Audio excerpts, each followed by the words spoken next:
Les géosciences sont au cœur de toutes les grandes problématiques environnementales et sociétales du XXe siècle. Les géosciences, donc, ils sont au cœur des secteurs des ressources, des métaux, des matériaux, des constructions, de l'énergie, donc le pétrole, le gaz, le charbon, des ressources en eau, donc l'étude de l'aquifère, de la qualité des eaux, des sols, des pollutions, des déchets ménagers, des déchets nucléaires, les catastrophes naturelles, le climat. Donc l'histoire de la Terre et la vie est en partie enregistrée dans les roches. Donc en étudiant ces objets géologiques, donc les roches, les minéraux, des structures géologiques, des fossiles, les géologues décryptent les témoins de la présence d'un événement ou d'un processus dans le passé. L'étude des objets géologiques à différents endroits et à différentes échelles permettent de comprendre l'histoire de la Terre et surtout de reconstituer la chronologie des événements géologiques. Donc certains événements géologiques qui peuvent avoir une durée très variable, une fois détectés dans les roches, ils vont servir aux géologues des repères dans le temps. Donc ces repères, ils peuvent avoir la nature très variable, donc ça peut être des repères purement chimiques, par exemple des anomalies d'un élément, ça peut être des repères paléontologiques, donc des fossiles, l'apparition d'un certain groupe des organismes ou la disparition. Ça peut être des repères lithologiques, le changement de la roche. Par exemple, on a un système carbonaté et ensuite on va avoir des roches plus détritiques. Et on peut avoir des témoins structurels. Pour établir la chronologie de l'histoire de la Terre, les géologues observent et analysent des roches et ils repèrent, ils coupent les roches selon leurs caractéristiques. Si on s'intéresse aux fossiles, on va faire le découpage des roches sur le critère fossile. Donc on va voir le découpage dit biostratigraphique. On va voir des unités définies selon ces critères.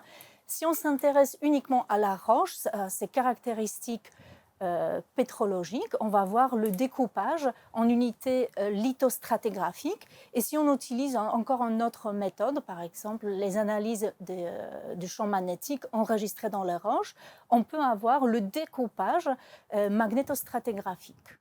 Le découpage chronologique de l'histoire de la Terre est matérialisé sous forme d'une table chronostratigraphique internationale. Donc c'est un sort de calendrier qu'utilisent les géologues du monde entier. Ce calendrier il est composé des unités stratigraphiques, donc les unités biostratigraphiques, lithostratigraphiques, magnétostratigraphiques, et validé par la Commission internationale de la stratigraphie. La Commission internationale de stratigraphie, c'est un groupe de scientifiques qui coordonne le travail des stratigraphes. Les stratigraphes, ce sont des scientifiques qui étudient la position des roches, la position spatiale et la position dans le temps, c'est-à-dire dans la succession de dépôts, aussi qu'ils datent les roches et ils font des corrélations pour comprendre l'histoire de la Terre. Donc le travail de la commission est réparti entre plusieurs sous-commissions, donc en total il y en a 17, et chaque commission elle est chargée à travailler sur une période bien définie. Le temps en géologie, il est divisé en ères. Les ères, ils sont divisées en périodes, les périodes en époques. Et actuellement, on vit en quaternaire, qui est une période des Cénozoïques. D'accord ? Donc, Cénozoïque, c'est une ère. Quaternaire, c'est une période. Et ensuite, ces périodes sont divisées en époques. Et par exemple, Holocène ou Pléistocène, c'est une époque du quaternaire. Donc, en 2009, une sous-groupe de stratigraphie du quaternaire de la Commission internationale de la stratigraphie a créé un groupe de travail pour l'Anthropocène. Ce groupe il est constitué d'une quarantaine de scientifiques de disciplines différentes et il examine la pertinence du concept de l'Anthropocène. Le concept Anthropocène met en avant le rôle de l'homme dans la transformation de la Terre. Selon ce concept, l'homme est devenu une force géologique capable à modifier l'environnement naturel. Ça veut dire les cours d'eau, par exemple par la construction des barrages, le changement de l'érosion des courants dans les océans, le climat, le taux de sédimentation, l'érosion des sols agricoles, la perturbation des cycles géochimiques, etc. comme le terme anthropocène fait référence à la chronologie actuelle de l'histoire de la Terre, il est important de définir l'anthropocène comme unité stratigraphique, donc la positionner sur l'échelle du temps en géologie. Le groupe de travail sur l'anthropocène examine des traces concrètes du changement majeur causé par l'homme.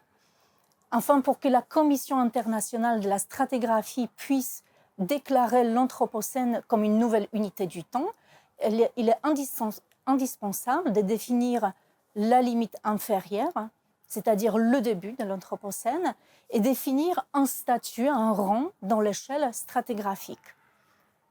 Et également, il faudra identifier un stratotype qui est une représentation matérielle d'un étage, c'est-à-dire il s'agit d'un enflairement type pour un étage des roches données.